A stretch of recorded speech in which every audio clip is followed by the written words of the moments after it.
Hello.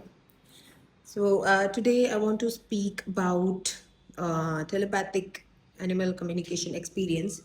I would say telepathic bird communication experience because this is what I was like going through. So I moved into this new house a couple months ago, and I mean, I've never had much interaction with birds around. But recently, I've made a pigeon friend who comes and visits me every single day. He just stands and then like stays in the balcony. So I'll show you what exactly happens. So right now it's around 10 a.m. and this is the backside balcony of my house. So every day there is a pigeon that comes. So I've been speaking with him. I mean, to his whole gang actually, they all stay around the pipes in the back, if you see. So right now it's around 12 o'clock.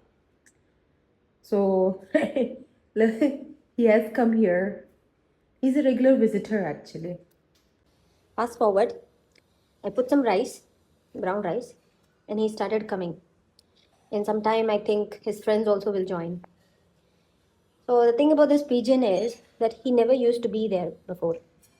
He is currently, I mean, he never used to come. He used to get scared. But I'm talking about the power of telepathic communication here. So once I spoke, like I remember there were a lot of like these pigeons sitting on the those pipes and everything. So what if like they used to just sit over there, and I used to talk to them. Oh, see, one more came. So I used to talk to them. So I used to tell them that, hey, do you need food? Do you need anything? Any help you need? And they spoke like, yeah, it'll be great if we have food.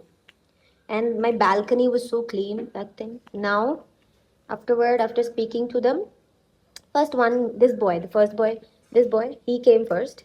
He's the alpha. So he did not let anyone eat, by the way. He used to shoo everyone away.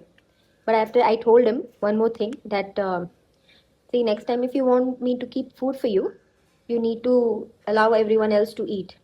And guess what? He has started allowing everyone to eat.